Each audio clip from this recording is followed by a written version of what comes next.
रामकृष्ण हरी. तर तुकाराम महाराजांचे असे सुंदर सुंदर अभंग मी तुमच्यासाठी आणलेले आहे बघा. आजचा अभंग आहे. जालो म्हणती त्यांचे मज वाटे आश्चर्य, ऐका नवे धीर वचन माझे. शिजलिया अन्ना ग्वाही दात हात, जिवेसी चाकता न कळे कैसे. तापलिया तेला बावन चंदन, बुंदे एक क्षण शीतल करी. पारखी तो जाणे अंतरीचा भेद, मूढ जना छंद लावण्याचा. तुका म्हणे कसी निवडे आपण, शुद्ध मंदहीन जैसे तैसे. या अभंगामध्ये तुकाराम महाराज म्हणतात की आम्ही आता परिपूर्ण झालो असे कोणी म्हणतात, पण मला आश्चर्य वाटते त्यासंबंधी ऐका. मला आता धीर धरवत नाही. शिजलेले अन्न हे दाताला व हाताला कळते, पण जिभेला कळणार का? तापलेल्या तेलामध्ये शुद्ध चंदन उगाळून त्याचा थेंब टाकला तर ते एका क्षणामध्ये थंड होते. खरा परीक्षक ज्ञानाने वस्तूची ताबडतोब पारख करतो, पण तो अज्ञानी असतो. तो अंतरंगातील मर्म न जाणता बाहेरच्या सौंदर्यावर भुलत असतो. महाराज म्हणतात, सोने एकदा का कसोटीला लावले, त्याचे शुद्धत्व, मंदत्व आणि हीनत्व हे निवडून निघत असते. हेची थोर भक्ती आवडती देवा, संकल्पावी माया संसाराची. ठेविले अनंते तैसेची रहावे, चित्ती असू द्यावे समाधान. वाहिल्या उद्वेग दुःखची केवल, भोगणे ते फळ संचिताचे. तुका म्हणे घालू तयावरी भार, वाहू हा संसार देवापायी.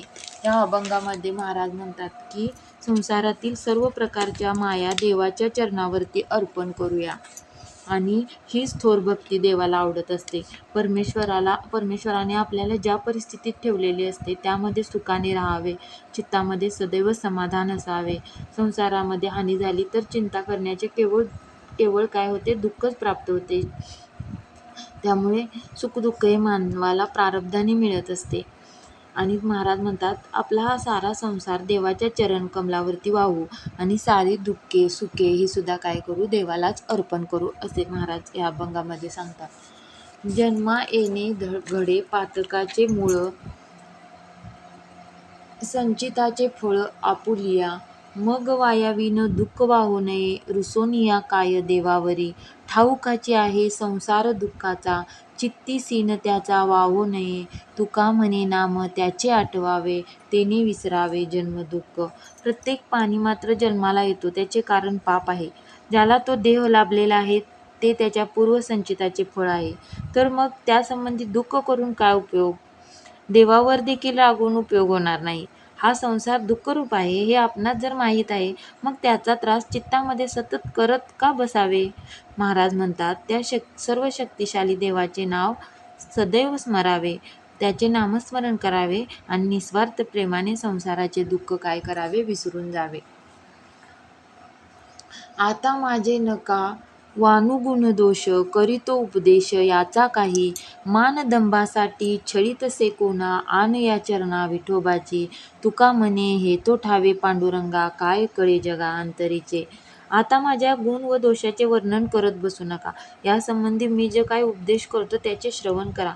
मी लोकांच्या कल्याणासाठी कठोर बोलतो खरे, परंतु स्वतःच्या मान सन्मानासाठी अथवा कीर्तीसाठी छळ करत नाही, हे विठोबाच्या पायाची शपथ घेऊन सांगतो, असे महाराज म्हणतात. माझे अंतरंग पांडुरंग जाणतो, आणि माझ्या अंतरंगातील भाव जगाला कसे बरे समजणार. पुढल्या अभंगामध्ये महाराज म्हणतात की वांजा गायी दुपती देवा ऐसी तुझी ख्याती, ऐसे मागत नाही तुझ चरण दाखवावे मज. चातक पाखरू त्याशी वर्षे मेघधारू, पक्षी राजहंस अमोलिक मोती त्यास. तुका म्हणे देवा का गा खोचलीसी जीवा. देवा तुझ्या कृपेने वांज गाई देखील दूध देते अशी तुझी कीर्ती आहे, परंतु मी असे मागत नाही, फक्त तुझ्या चरणांचे मला दर्शन द्यावे. चातक पक्षाला पावसाच्या एका थेंबाची आवश्यकता असते, पण त्यासाठी मेघ जलाचा वर्षाव करीत असतो. राजहंस पक्षाला अनमोल मोती मिळतात. महाराज म्हणतात, देवा माझे हे स्पष्ट बोलणे तुझ्या मनाला कसे लागत नाही. परते मी आहे सहजची दुरी, वेगळे भिकारी नामरूपा. न लगे रुसावे धरावा संकोच, सहजतेनीच आले भागा. पडियेले ठाई उचिष्ट सेवावे, आर्ततेची देवे केले ऐसे. तुका म्हणे तुम्ही आम्हाजी वेगळे, केले ते निराळे द्विज देवा. मी नाम रूपात्मक देहादी उपाधीपेक्षा वेगळा आहे. व्यवहारात मी गरीब आहे. माझ्या वाट्याला जे आले आहे त्याचा मी संकोच धरत नाही. संतांचे उष्टे सेवन करावे ही माझी इच्छा. याप्रमाणे मला जे पाहिजे ते ईश्वराने केले आहे. तुकाराम महाराज म्हणतात, हे देवा, तुम्ही आम्हाला आपल्यापासून वेगळे केले आहे.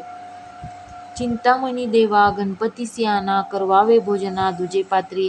देव म्हणती तुक्या एवढी कैची थोरी, अभिमाना भीतरी नागविलो. वाढ वेळ झाला, सिळे झाले अन्न, तटस्थ ब्राह्मण बैसले ती. तुका म्हणे देवा, तुमच्या सुकृते आणीन त्वरित मोरयासी. अहो चिंतामणी देवा, आपले उपास्य दैवत जो गणपती, त्याला भोजनासाठी आणा, त्यांच्यासाठी दुसरे पात्र मांडा. देव म्हणाले, आमची एवढी कसली थोरवी, आम्ही अभिमानामुळे बंधनात गुंतलो आहे. बराच वेळ झाला, अन्न गार झाले, ब्रह्मवृंद मंडळी तशीच पानावर बसली आहे. महाराज म्हणतात, अहो चिंतामणी देवा, तुमच्या पुण्याईने मीच आता गणपतीला लवकर आणीन. भोगता नारायण लक्ष्मीचा पती, म्हणून प्राणाहुती घेतलिया. भरता आणि भोगता, करता आणि करविता, आपण सहजता पूर्ण काम. विश्वंभर कृपादृष्टी सांभाळीत, प्रार्थना करीत ब्राह्मणांची. कवळोकवळी नाम घ्यावे गोविंदाचे, भोजन भक्ताचे तुका म्हणे. लक्ष्मीपती नारायण भोगता आहे, अशा अर्थाचा मंत्र ब्रह्मवृंदांनी म्हटला आणि प्राणाहुती घेतला. पालन करता आणि सर्व करविता देव आहे. देव हा पूर्ण काम आहे, असा सर्वव्यापक देव ब्रह्मवृंद मंडळीकडे कृपादृष्टीने पाहतो. शांततेने भोजन होऊ दे असे म्हणत आहे. महाराज म्हणतात, याप्रमाणे देव आणि भक्त याचे भोजन एकत्र पंक्तीत सुरू आहे. पण सर्वांनी घासाघासाबरोबर काय करायचे आहे? गोविंदाचे म्हणजे नारायणाचे, केशवाचे नाव घ्यायचे आहे. माझा स्वामी तुझी वागवतो लात, तेथे मी पतित काय झालो. तीर्थे तुमच्या चरणी झाली निर्मळ, तेथे मी दुर्बळ काय वानू. तुका म्हणे तुम्ही देवाद्विज वंद्य, मी तो काय निंदेहीन याती. हे चिंतामणी देवा, तुम्हा ब्रह्मज्ञानी लोकांच्या लातेची खूण माझ्या स्वामी आपल्या छातीवर मिरवत आहे. अशा प्रकारे तुम्ही श्रेष्ठ आहात, तेथे माझ्या गरिबीची काय कथा. तुमच्या चरण स्पर्शाने तीर्थे देखील पवित्र होतात, तेथे मी दुर्बळ आहे, मग तुझी स्तुती कशी करू. महाराज म्हणतात, ब्रह्म जाणणारे भक्त सर्व देवांना वंदनीय आहेत, म्हणून मी दुर्बळ आहे आणि माझा उद्धार करणे तुला काय अवघड आहे का. तर अशा पद्धतीनं महाराजांनी आपल्याला काय सांगितलं आहे, तर ठेविले अनंते तैसेची राहावे, चित्ती असू द्यावे समाधान. म्हणजे आपल्याला संसारामध्ये काय करायचं आहे, आपल्या मनामध्ये सदैव समाधानी राहायचं आहे.